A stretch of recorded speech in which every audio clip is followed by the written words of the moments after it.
Well, thanks again for the invite. I've got a few slides. I won't take too long with them, so there's time for questions. You also seem like a group that is very knowledgeable, so I don't think that I have to go into a lot of detail with things. Of course, stop me anytime, and we can discuss any of these points that you would like. A little bit about me, mentioned earlier, but just to repeat, my name is Wilson. I'm the executive director. We work to eliminate pollution in the state of Maryland, as is our name. Most of the work that we do is through policy. We also have some programmatic work, and we're part of many coalitions working towards the same end. Before that, I served in the state legislature working on environmental issues for about 8 years. And now I'm excited to be in the same sector, but in a different aspect. So today, talking a little bit about plastics and how it relates to climate change in Maryland, of course, but it's a global issue. So plastics globally, and what's Maryland's part in that? So, let's see. All right. This is what I'm going to go through. Basically, I can't actually see it because this. I'm trying to. Sorry, the Zoom information is right over my slide, but I wrote the slides, so I remember them. I'm just going to talk a little bit about plastic production over time, then go through how the price of oil affects plastic production and recycling, and then a little bit about the carbon footprint, which is huge. Then talk about recycling with plastic. Can it be done? How much is actually recycled? And what do we call in recycling that might not actually be recycling? And then finally, we'll end on what's happening in Maryland. You've all been, it sounds like, actively involved in the session that just ended, so you're probably about as up to date as I am on that, but we can discuss those things and then talk about how we might be able to affect that direction through our own action. So plastic production, it's mostly a post-World War II phenomenon. It's exploded in 1950, 1.5 million metric tons. Slide, it goes to 50 million in 1976, the year that I was born. And then a little over a dozen years later, it doubles to 100 million. Then shortened period, right down to 2002, it's 200 million. 2014, 311. 2019, it's 368 million. It's increasing only at a faster rate now because since 2019, we've had a crash in the oil price mixed with a pandemic that orders and personal protective equipment made of plastic. So we're seeing a huge trend that does not seem to be slowing down. So when oil drops, what happens to plastic, right? There's a lot that you can read about this. The basics for you to know is that it's all part of the oil and gas industry. They're getting their profits, right? So if one area of their profits decreases, maybe the oil part, then they need to, meaning if the oil that's turned into gasoline and diesel fuel, if that is being sold for less, then more of their profits need to come from other areas, such as the plastics production sector.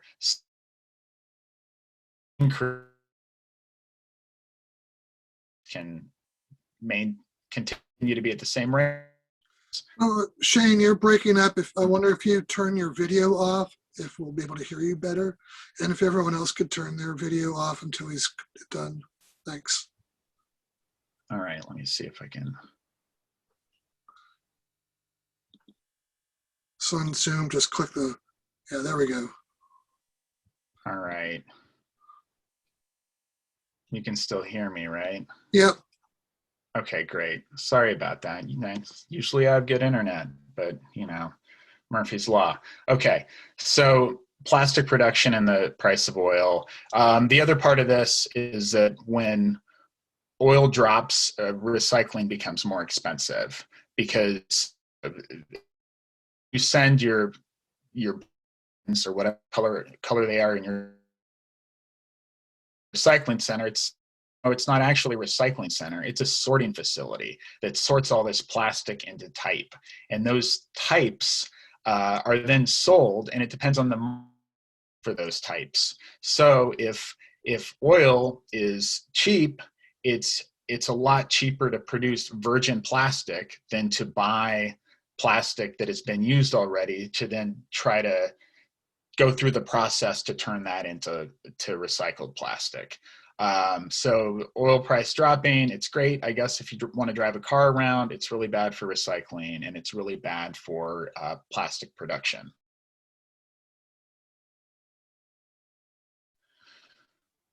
All right. So, and we know in terms of the carbon footprint that almost made for oil from oil and natural gas, it is a fossil fuel, and throughout that entire greenhouse gases released, starting from the natural gas that is extracted, usually through fracking in the United States. You have all the methane that's leaking right at the drilling site, and then at every point through the extraction and then the transmission, the actual manufacturing of the greenhouse gases that are either being actually atmosphere or they're being burned products from one place or actually used to form the products themselves, since they are made of fossil fuels. Some studies now, and this is their estimates that are even higher than this, but thinking that that it's almost 50 times the annual emissions of the coal power in the U.S. Is what plastic production is causing right.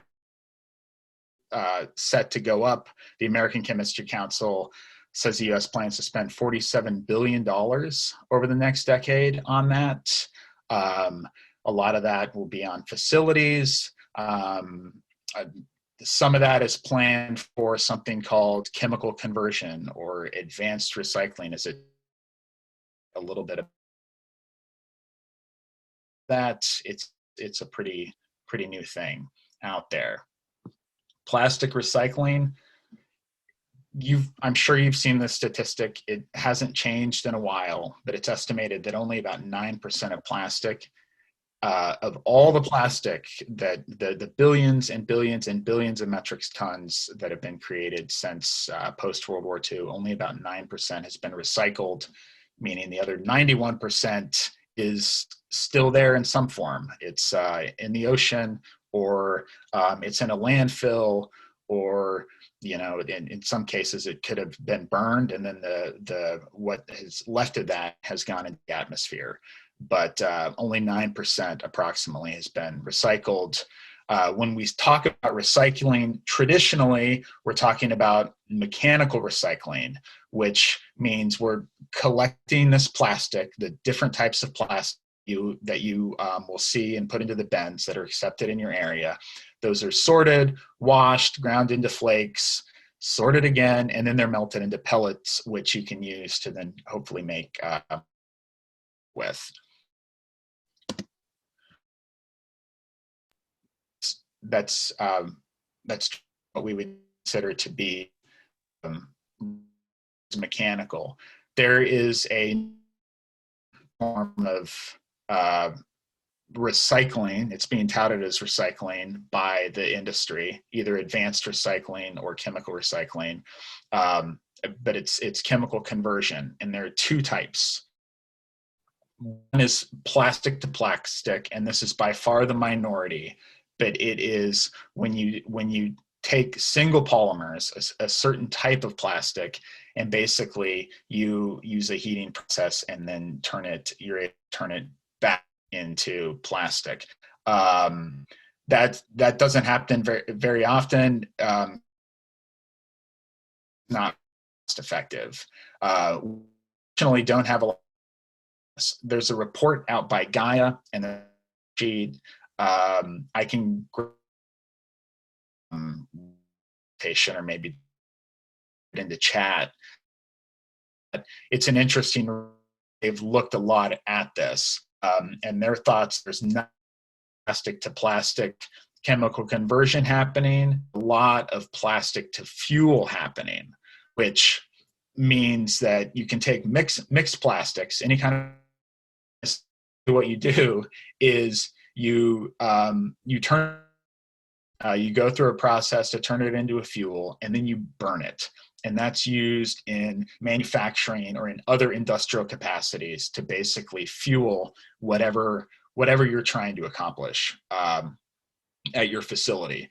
But it is just burning another fossil fuel, and it comes along with all of the downsides that you would have with burning a fossil fuel that we're trying to get away from. We're trying to go to again as renewable and through a sort of a greenwashing misnomer of or chemical recycling. This is popping up. Well, first, before I go, I can't with the video turned off, but just by voice, has anybody heard of recycling or chemical conversion? Okay. Have they what? Have they heard of chemical conversion or advanced recycling? Or I haven't. Okay. No. Okay. Well, I haven't either. Okay. Well, that's the norm right now. It's a very new thing, but it is it's blowing up nationally. It's already in Virginia. They were able to beat back some regulatory changes that would make it easier to set up some of these facilities that would conversion facilities. And it's been happening nationally, and there's some sites that are already online that are from recycling centers and calling it recycling, but they're taking plastic, they're turning it into fuel that then is used as fuel and it's burned. So it's complete carbon footprint increase and not traditional mechanical recycling or what people would normally consider recycling, but it's the first that we heard about it in Maryland was last fall when the Maryland General Assembly, in the House, the Environment and Transportation Committee had a work group focused on recycling and zero waste. And during those discussions, when we were talking about the plastic bag ban and some of the other bills that we were talking about in order to decrease the amount of plastic that needed to be in the recycling stream or the waste stream, industry came out and said, well, we don't need to do that because there's this new thing called advanced recycling. So that kind of us set our guard up, and we started looking into it more and seeing what was happening nationally and seeing how industry was trying to get chemical conversion into states or laws. And regulatory changes, I mean, counting these facilities, for example, as recycling facilities and not as chemical plants, which is what they are. They're chemical manufacturing plants. They're highly dangerous, and they need to be treated accordingly.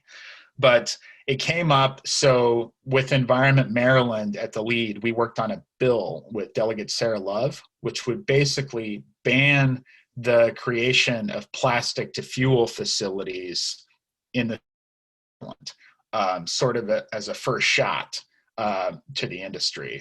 They came out in force against that. They spent money in Annapolis lobbying against it. And it's going to be a battle that you're going to see over the next few years. And it just started now, very quietly and slowly. but you're going to see the chemical recycling, advanced recycling battle take hold. And it's a big one because what it sounds good, and it tells people that they don't need to reduce the amount of plastic they're using because we have this panacea that can take care of all of our plastic problems. We'll just simply use advanced recycling techniques in order to turn it into new plastic that we can continue to use over and over again and never have to actually extract fossil fuels in order to create virgin plastic. Well, we know none of that is actually true. Most things are too good to be true. And I think it's going to follow the trend of the fracking debate where, 10 years ago, it sounded like this great thing. You even had the Sierra Club backing it as a bridge fuel, if you remember, to take us from coal to renewable energy. We needed clean natural gas, right? Well, it didn't take long for studies and other evidence to show that this was actually a lot more costly than we originally thought it was. We don't want to repeat that same battle with chemical conversion. Say for it, if you hear advanced recycling, dig into it more. I'll share those resources with you just so you can be ready. Part of it, I think, is just being knowledgeable on the front end so that we can stop things before they take hold because they sound good. So moving into plastics policy in Maryland, are there any questions to this point? Because it's a good sort of check-in point. So in general, it sounds like this plastic recycling is a scam. Just not even the modern, not just the advanced recycling, but a lot of the recycling in general is just the industry puts it out there so that people feel more comfortable, so the consumer's happier using this plastic. They think that it'll be recycled, but very little is recycled. Yes, absolutely. Very little is recycled. The recycling symbol and those numbers that you see on the back of the different types of clamshells and jugs and everything else were created by the plastics industry in order to put the burden on the consumer so that they didn't have shared responsibility. They put the burden on all of us and basically said, look, you need to figure out how to recycle this because it is recyclable. And if you have litter problems or problems with microplastics in the watershed or whatever the case is, it's because you're bad and you're littering, not because, hey, maybe we shouldn't be producing all this plastic in the first place. And I mean, anecdotally, we all remember not that long ago when you go into the grocery store and you could just get lettuce, for example, and it wouldn't be in a plastic clamshell, right? Maybe, and then at one point it was in a thin plastic bag, right? You're using more plastic, not great. Now it's in clamshells. At no point did any consumer group say, hey, we need more plastic in our produce section. Can you make more plastic so that we can carry our fruits and vegetables home? So it's been the industry in finding ways to insert their product into our daily lives, and it's happening at such a slow rate that we've just taken it on. But then when you look at plastic production over time, it's huge. It's increasing at a huge rate. So recycling is very difficult and expensive. It's a lot easier, generally speaking, just to make virgin plastic. The better things to do is one, from the individual level, if we all try to reduce, right? Because it's reduce, reuse, recycle. That's one thing.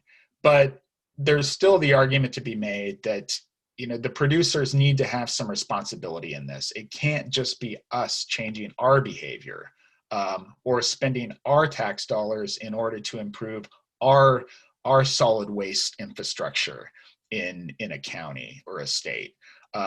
Producer responsibility is an important thing too. And that coming into plastics policy in Maryland, on this slide, I don't have it on there, but there have been some producer responsibility bills. Delegate Brooke Learman, who represents the 46th district in Baltimore City, had a producer responsibility for bill for beverage containers this year. It was the first year for it. It was a first hearing. I think it's the first time that the legislature really got a look at that type of legislation for plastic. So it was more of an educational year, I guess you can call it. But we hope that producer responsibility, we call it EPR, expanded producer responsibility, will grow over time.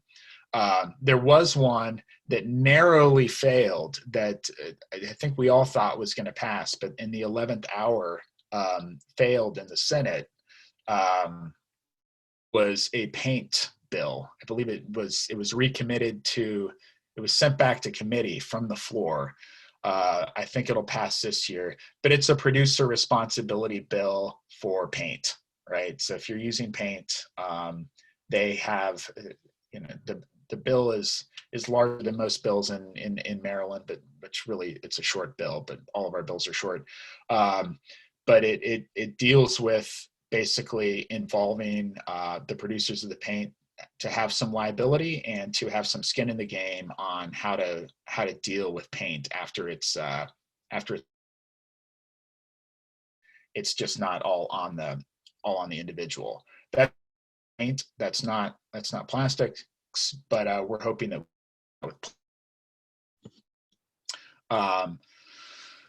right now, though, with a lot of single-use plastics, Maryland's doing okay. We banned balloon releases, so which a number of jurisdictions have already done. Most recently, Montgomery County, but Queen Anne's did it. A few others, some cities did it as well. But you can no longer knowingly release a balloon into the atmosphere. This doesn't have a big climate change effect, but it's less plastic being produced, hopefully, because there won't be balloon releases anymore. But we were good on that. We were the first state to ban styrofoam back in 2019, expanded polystyrene. And there have been a number of jurisdictions, including Baltimore City, that have put limits on plastic bags. So I believe Baltimore City, starting in July, you won't be able to get a plastic bag up to a certain thickness at a checkout counter anymore at a store in Maryland or in the city. And there are fees in some other jurisdictions, such as Howard County and Montgomery County. And we have been trying to push a statewide ban. It failed in the Senate. It didn't get a vote this year, but it did pass the House. But we're going to go county by county and see if we can't get that in law. And then we have a few jurisdictions working on single-use plastics. Howard County just had a pretty good bill dealing with single-use plastics in restaurants. We had one at the state level that made it pretty far that we'll bring back next year. So we're kind of diming it right now. I mean, these are all good things, but in terms of its effect on climate change, I think we're playing around the edges. So we do need to work more in the producer responsibility area, but also, and of course, we've talked about chemical conversion. There's also recycling market development, things that we need to watch out for moving forward as we work to improve our recycling in Maryland. We have to watch out for Maryland plastic being sent out of state to chemical conversion facilities in other states that will work with our counties to our facilities to purchase plastic on the market and then take it and just turn it into fuel. That would be bad for climate change, and it would be hard to combat in the state because everybody would have the feeling that they have been recycling. And even jurisdictions would think, well, you have all of this, number one plastic that we were able to sell. So we've recycled it. But the reality is, at the end of that line, it actually could end up being burned and used for fuel, and then thereby helping to continue to drive climate change, and we wouldn't necessarily be the wiser. So we do have to work in that area. And I'm particularly concerned about chemical conversion and how that will affect out-of-state chemical conversion, affecting our in-state recycling markets when it comes to climate change.